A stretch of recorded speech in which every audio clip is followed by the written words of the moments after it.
Dans le silence de la nuit, lorsque le monde autour de toi semble endormi, une voix s'élève en toi. La voix du doute, de la peur et de l'incertitude. Tu l'as entendue, tu l'as ressentie. C'est cette voix qui te murmure que tu n'es pas assez, que tes rêves sont trop grands, que tes peurs sont trop puissantes. La bataille fait rage en silence, au plus profond de ton âme. Un combat incessant que personne ne peut voir, sauf toi. Mais écoute bien, tu n'es pas seul. Chaque jour, nous nous réveillons pour affronter un monde qui exige plus de nous que ce que nous pensons parfois pouvoir donner. Pourtant, sous la surface de nos luttes se cache une force, une puissance qui a toujours été là, en nous. Mais pour l'éveiller, il faut d'abord affronter nos propres démons, la peur, le doute, la colère et le regret. Il est temps de prendre position, pas contre le monde, ni contre les autres, mais contre ces batailles intérieures qui nous retiennent prisonniers. Tu es bien plus que ton passé, plus que tes échecs, plus que ces voix qui cherchent à te tirer vers le bas. Le chemin pour vaincre tes démons commence maintenant. Dans nos moments de lutte, il est facile d'oublier à quel point nous sommes puissants.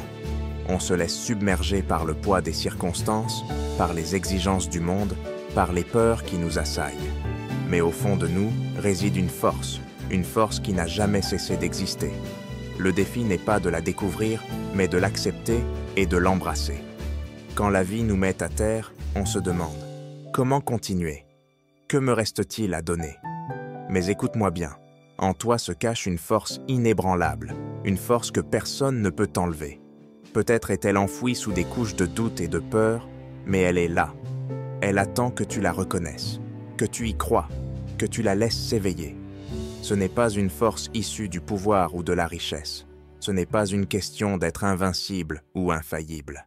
C'est la force de continuer quand tout semble perdu, la force de se relever après chaque chute, la force d'avancer même lorsque la route est incertaine. La véritable force ne se mesure pas au nombre de batailles gagnées, mais au nombre de fois où l'on se relève après être tombé. La vie te mettra à l'épreuve, te poussera dans tes retranchements, te fera douter de tout ce que tu croyais savoir. Mais il y a une chose qu'aucune circonstance, aucun ennemi, aucune difficulté ne pourra jamais t'enlever. Ta capacité à te relever et à avancer. Tout commence par une seule chose, la foi. La foi en toi-même. La foi en ton parcours. La foi en la vérité, que quoi qu'il arrive, tu n'es jamais seul. La force naît dans l'adversité. Elle se forge dans les moments où l'on se sent faible. Elle grandit lorsqu'on choisit de ne pas abandonner. Lorsque tu acceptes cette force intérieure, tu arrêtes de chercher la validation à l'extérieur. Tu cesses d'attendre que le monde te dise que tu es assez. Tu trouves ton pouvoir en toi. Peu importe ce que disent les autres, peu importe les obstacles, tu as déjà tout ce qu'il faut pour te surpasser. La peur est une expérience universelle. Elle s'insinue en nous lorsque nous faisons face à l'inconnu, lorsque l'avenir semble incertain, lorsque les doutes s'accumulent. C'est cette voix intérieure qui murmure « Tu n'es pas assez bon. Tu vas échouer ». La peur peut nous paralyser, nous enfermer dans une prison invisible et nous empêcher d'atteindre nos rêves. Mais écoute bien, la peur n'est pas l'ennemi. C'est la peur que l'on laisse nous contrôler qui l'est. On croit souvent qu'il faut fuir la peur, l'éviter à tout prix. Mais le courage, le vrai, ce n'est pas l'absence de peur, c'est agir malgré elle. Chaque fois que tu avances avec les mains tremblantes et le cœur battant, tu prouves à toi-même que tu es plus grand que tes peurs. Les plus grandes victoires ne sont pas remportées en l'absence de peur, mais parce que nous avons choisi de la surpasser. Pense au moment où tu t'es retrouvé à un carrefour de ta vie, face à une décision difficile, face à l'inconnu. Peut-être hésitais-tu à suivre un rêve, à accepter une opportunité, à aimer de nouveau, à guérir d'une blessure du passé. Et pourtant, dans ces instants-là, la peur n'a pas disparu. Mais elle n'a pas eu le pouvoir de t'arrêter. Tu as agi quand même. La peur fera toujours partie du voyage. Elle ne disparaît pas avec le succès ou la confiance. Mais plus tu l'affrontes, moins elle a de pouvoir sur toi. Alors aujourd'hui, fais un choix. Relève-toi, avance, fais face à tes peurs. Parce que chaque fois que tu le fais, tu deviens plus fort. Tu leur retires leur emprise sur toi, Mais comment affronter la peur sans la laisser prendre le contrôle? D'abord, nous devons la reconnaître. Ne fais pas semblant qu'elle n'existe pas et ne cherche pas à l'éloigner. Nomme-la, identifie ce dont tu as peur et accorde-lui une place dans ton esprit. Une fois que tu lui donnes un nom, tu lui retires son mystère et le pouvoir qu'elle a sur toi. La peur prospère dans l'inconnu, dans l'ombre, là où elle peut croître sans limite. Mais lorsque tu l'exposes à la lumière, tu la vois pour ce qu'elle est réellement, un défi, et non un obstacle. Ensuite, nous devons agir. Il est facile de rester paralysé par la peur, d'attendre le moment parfait où nous nous sentirons assez courageux ou prêts à avancer. Mais la vérité, c'est que ce moment parfait n'arrive presque jamais. Le courage ne consiste pas à attendre que la peur disparaisse, mais à avancer malgré elle. Plus tu agis, moins la peur a de contrôle sur toi. Enfin, nous devons nous rappeler que la peur est une composante naturelle de la croissance. Chaque fois que tu sors de ta zone de confort, tu ressens de la peur. Mais cette peur n'est pas un signal pour reculer. C'est une preuve que tu es sur le point d'accomplir quelque chose d'important.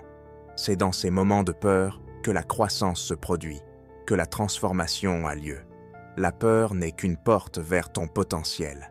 Alors affronte-la. Avance avec audace dans l'inconnu, en sachant que tu as la force de traverser l'épreuve, et à chaque pas, tu découvriras que la peur qui te retenait autrefois n'était rien de plus qu'une ombre, impuissante sous la lumière de ton courage. Lâche prise sur les regrets. Le poids du regret est l'un des fardeaux les plus lourds que nous portons tout au long de notre vie. C'est cette voix insistante dans notre esprit qui nous rappelle ce que nous aimerions effacer, ces moments que nous souhaiterions revivre pour les changer. C'est le rappel douloureux que nous n'étions pas la personne que nous espérions être, ou que nous avons manqué une opportunité qui ne se représentera peut-être jamais. Le regret, s'il n'est pas maîtrisé, peut nous enfermer dans le passé, nous empêchant de vivre pleinement le présent et d'avancer vers l'avenir. Mais voici la vérité. Tu n'es pas défini par tes erreurs passées. Nous avons tous des regrets. Nous avons tous connu des instants où nous aurions souhaité agir différemment, dire quelque chose de différent ou faire un autre choix. Mais le danger de s'accrocher à ces regrets, c'est qu'ils nous volent notre pouvoir. Ils troublent notre jugement en nous maintenant focalisés sur ce qui ne peut être changé, plutôt que sur ce que nous pouvons encore accomplir. Le regret nous empêche d'avancer, nous paralysant avec l'idée que nous avons déjà manqué notre chance. Il nous fait oublier que l'avenir est encore devant nous, que notre histoire est loin d'être terminée. Lâcher prise sur les regrets ne signifie pas oublier le passé. Il ne s'agit pas de prétendre que nos erreurs n'ont pas existé, ni d'effacer les leçons qu'elles nous ont enseignées. Il s'agit de choisir de ne plus laisser ces décisions passées contrôler notre présent et notre avenir. Le passé est un chapitre de ton histoire, mais ce n'est pas tout le livre. L'une des premières étapes pour se libérer du regret est de l'admettre. Nous avons tendance à enterrer nos erreurs, à les cacher au plus profond de nous par honte ou par embarras. Mais la honte ne fait que nous enfermer dans un cycle de regrets. Reconnaître son erreur ou l'occasion manquée nous donne le pouvoir de nous en libérer. Lorsque tu l'affrontes directement, lorsque tu acceptes que tu as fait de ton mieux avec les informations dont tu disposais à ce moment-là, tu te libères des chaînes du passé. L'étape suivante est de te pardonner. C'est peut-être la partie la plus difficile. Il est souvent plus facile de pardonner aux autres que de se pardonner à soi-même. Nous avons tendance à nous imposer des standards impossibles, et lorsque nous ne les atteignons pas, nous nous infligeons des reproches sans fin. Mais le pardon est la clé de la liberté. Lorsque tu te pardonnes, tu relâches l'emprise du regret sur toi. Tu t'accordes la grâce de continuer à avancer et de faire de nouveaux choix. Mais lâcher prise sur le regret ne se limite pas à se pardonner. C'est aussi une question de perspective. Au lieu de voir tes erreurs passées comme des échecs, commence à les voir comme des leçons. La personne que tu es aujourd'hui est le résultat de tout ce que tu as traversé. Les succès, les échecs, les erreurs et les victoires. Chaque expérience t'a façonné et t'a appris quelque chose de précieux. Tes erreurs ne sont pas une honte, elles sont les fondations de ta croissance. Sans elles, tu ne serais pas la personne que tu es aujourd'hui. Enfin, Il faut comprendre que tu n'es pas défini par ton passé. Ton passé n'a pas à dicter ton avenir. Tu as le pouvoir de réécrire ton histoire. Chaque jour est une occasion de repartir à zéro, de faire des choix différents et de créer la vie que tu désires réellement. Lâcher prise sur le regret signifie accepter la possibilité du changement, en sachant que la personne que tu étais hier ne détermine pas celle que tu seras demain. Alors, abandonne les regrets qui t'enchaînent. Arrête de laisser le passé te contrôler. Accueille l'avenir avec confiance, en sachant que tu as la force, la sagesse et le pouvoir d'avancer.